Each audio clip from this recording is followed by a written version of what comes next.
নমস্কাৰ প্ৰিয় দৰ্শকসকল 2025 বৰ্ষৰ ৰাশিফলৰ শিতানলৈ সকলোকে স্বাগতম জনাইছোঁ 2025 বৰ্ষটো ধনুৰাশিৰ জাতক জাতিকাসকলৰ বাবে কেনেদৰে পাৰ হ'ব এই ধনুৰাশিৰ জাতক জাতিকাসকলৰ 2025 বৰ্ষত জীৱনৰ বিভিন্ন দিশ যেনে কেৰিয়াৰ ব্যৱসায় বাণিজ্য আৰ্থিক জীৱন প্ৰেম জীৱন বৈবাহিক জীৱন স্বাস্থ্য পাৰিবাৰিক ক্ষেত্ৰৰ লগতে চাকৰি বাকৰিৰ ক্ষেত্ৰৰ ফালৰ পৰা 2025 বৰ্ষটো আপোনালোকৰ কেনেদৰে পাৰ হ'ব সেই বিষয়ে এই ভিডিঅ'টোত জানিব পাৰিব এই 2025 বৰ্ষত আপোনাৰ জীৱনত কেনেধৰণৰ পৰিৱৰ্তন আহিব আপোনাৰ বাবে কিমান শুভ ফল এই বছৰটোৱে কঢ়িয়াই লৈ আনিব সেই বিষয়ে এই ভিডিঅ'টোত আপোনালোকে জানিব পাৰিব ভিডিঅ'টো আৰম্ভ কৰাৰ পূৰ্বে আপোনালোকৰ এটা বিশেষ অনুৰোধ যে ভিডিঅ'টোত এটা লাইক কৰিব আপোনালোকৰ এটা লাইকে আমাৰ ভিডিঅ'সমূহ বনাই গৈ থকাত আমাক অকণমান উৎসাহ দিয়ে গতিকে ভিডিঅ'টোত এটা লাইক কৰিব বুলি আশা ৰাখিলোঁ আৰু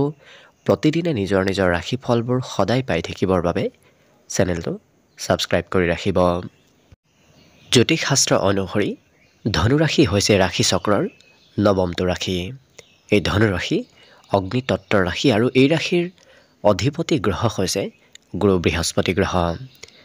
বৃহস্পতি গ্ৰহ হৈছে আধ্যাত্মিকতাৰ প্ৰতিনিধিত্ব কৰা গ্ৰহ গতিকে এই বছৰটোত গুৰু বৃহস্পতিৰ স্থিতি আপোনাৰ বাবে কেনে হ'ব সেই বিষয়ে এই ভিডিঅ'ত আপোনালোকে জানিব পাৰিব 2025 বৰ্ষত কেৰিয়াৰ প্ৰেম আৰু আৰ্থিক জীৱনৰ বাবে বছৰটোৰ আৰম্ভণিখিনি অকণমান মধ্যম কাৰণ এপ্ৰিল মাহ পৰ্যন্ত গুৰু বৃহস্পতি আপোনাৰ ৰাশিৰ পৰা ষষ্ঠ গৃহত থাকিব যাৰ বাবে অকণমান সেইখিনি সময় মধ্যম হ'ব কিন্তু মে মাহৰ পিছৰ সময়খিনি গুৰু বৃহস্পতিৰ ৰাশি পৰিৱৰ্তনে আপোনাৰ জীৱনলৈ বিশেষ শুভ ফল কঢ়িয়াই আনিব 2025 বৰ্ষৰ ফেব্ৰুৱাৰীৰ শেষলৈকে শনি দেৱতা আপোনাৰ ৰাশিৰ পৰা তৃতীয়ত থাকিব যিটো স্থিতি আপোনাৰ বাবে খুব শুভদায়ক কাৰণ শনিদেৱৰ স্থিতি আপোনাৰ তৃতীয়ত থকাটো আপোনাক কিছু কষ্টকৰ কৰি তুলিব আপুনি কষ্ট সেইখিনি সময়ত কৰি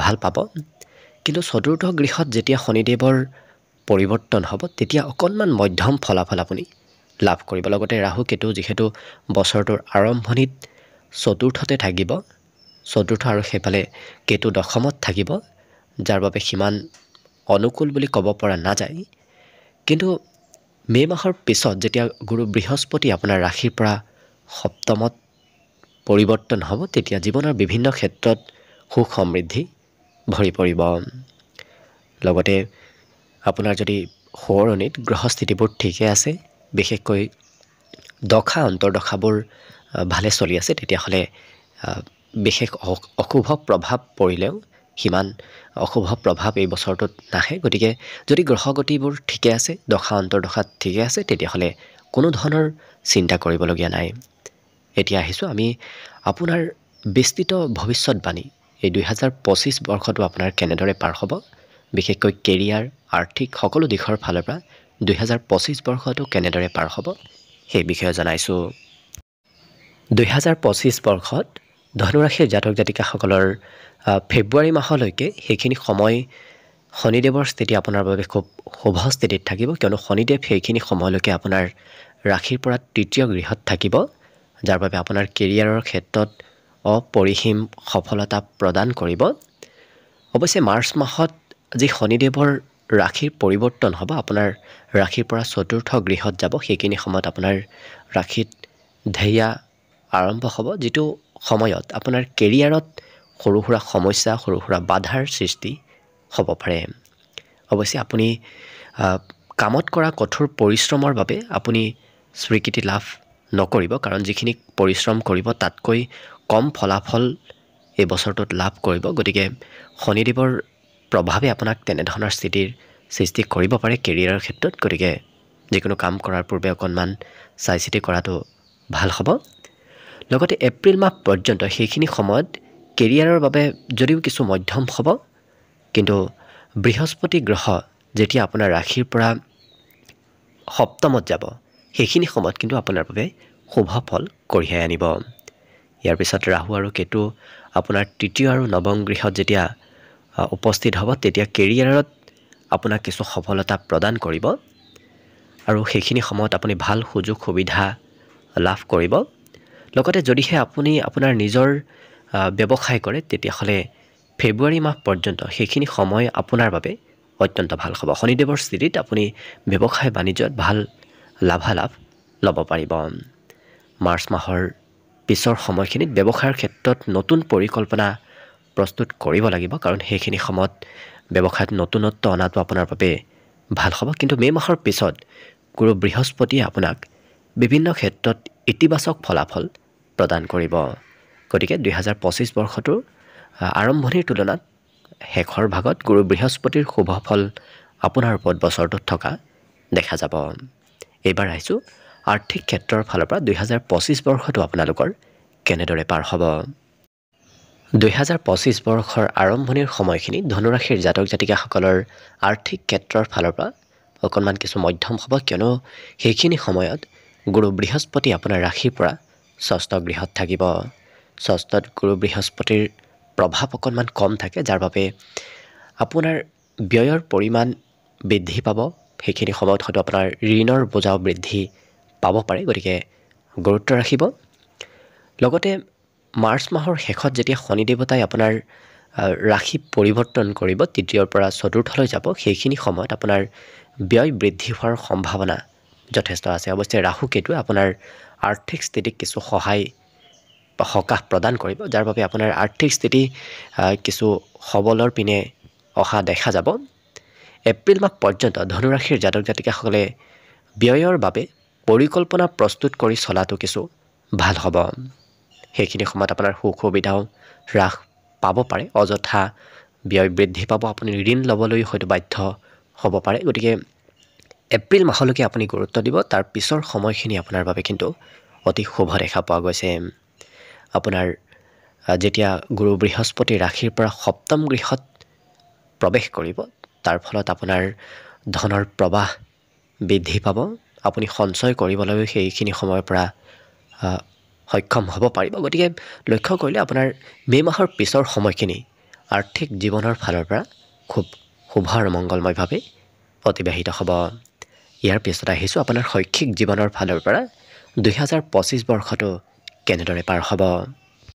শিক্ষাৰ ক্ষেত্ৰৰ ফালৰ পৰা 2025 বৰ্ষটো এই ৰাশিৰ জাতক জাতিকাসকলৰ বাবে আৰম্ভণিৰ সময়খিনি অৰ্থাৎ এপ্ৰিল মাহ পৰ্যন্ত সেইখিনি সময় সিমান শুভ নহয়, কাৰণ সেইখিনি সময়ত গুৰু বৃহস্পতি আপোনাৰ ৰাশিৰ পৰা ষষ্ঠত থাকিব, শনিদেৱ আপোনাৰ চতুৰ্থত থাকিব, যাৰ বাবে শিক্ষাৰ ক্ষেত্ৰত বিভিন্ন চাপৰ সৃষ্টি হ'ব পাৰে। মনোযোগ অকণমান কমিও একাগ্ৰতা অকণমান কম হ'ব, কিন্তু মে' মাহৰ পিছৰ সময়খিনি আপুনি শিক্ষাৰ ক্ষেত্ৰত সুন্দৰ প্ৰদৰ্শন কৰিব পাৰিব আৰু আশা কৰা মতেই ফলাফলবোৰ নিশ্চয় লাভ কৰিব। অৱশ্যে মে' মাহৰ পিছৰ সময়খিনি উচ্চ শিক্ষাৰ ক্ষেত্ৰৰ ফালৰ পৰাও যথেষ্ট ভাল, কাৰণ গুৰু বৃহস্পতি আপোনাৰ ৰাশিৰ পৰা সপ্তম গৃহত প্ৰৱেশ কৰিব, যাৰ ফলত আপুনি উচ্চ শিক্ষা লাভ কৰিবলৈ সক্ষম হ'ব।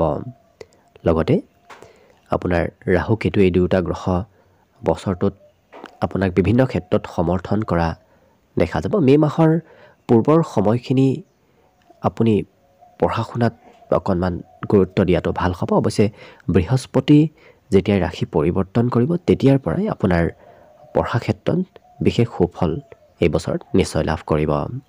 এইবাৰ আহিছোঁ পাৰিবাৰিক জীৱনৰ ফালৰ পৰা 2025 বৰ্ষটো আপোনাৰ বাবে কেনেদৰে পাৰ হ'ব। 2025 বৰ্ষৰ আৰম্ভণিৰ সময়খিনি এই ধনুৰাশিৰ জাতক জাতিকাসকলৰ পাৰিবাৰিক ক্ষেত্ৰৰ ফালৰ পৰাও কিছু মধ্যম, কাৰণ সেইখিনি সময়ত আপোনাৰ ৰাশিৰ পৰা চতুৰ্থ গৃহত শনিদেৱৰ প্ৰৱেশ হ'ব আৰু বিশেষকৈ গুৰু বৃহস্পতিও সেইখিনি সময়ত ষষ্ঠত থাকিব, যাৰ বাবে পাৰিবাৰিক ক্ষেত্ৰত পৰিয়ালৰ সদস্যসকলৰ সৈতে সম্পৰ্কৰ উত্থান পতনৰ সন্মুখীন হ'বলগীয়া হ'ব পাৰে, যাৰ বাবে পৰিয়ালত অকণমান মিলা মিছা কম হ'ব। লগতে ৰাহু কেতু আপোনাৰ তৃতীয় আৰু নৱম গৃহত যেতিয়া প্ৰৱেশ কৰিব, তেতিয়া অৱশ্যে ঘৰ পাৰিবাৰিক ক্ষেত্ৰৰ ফালৰ পৰা কিছু সুখবৰ লৈ আনিব। বিশেষকৈ ৰাহু কেতুৰ প্ৰভাৱে আপোনাৰ বছৰটো এই বছৰত কিছু শুভ ফল কঢ়িয়াই আনিব।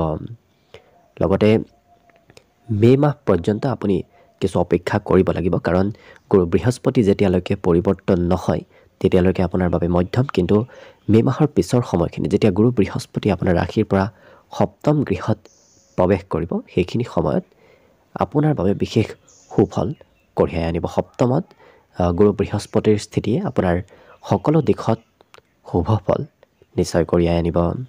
এইবাৰ আহিছোঁ প্ৰেম আৰু বৈবাহিক জীৱনৰ ফালৰ পৰা 2025 বৰ্ষটো আপোনাৰ বাবে কেনেদৰে পাৰ হ'ব।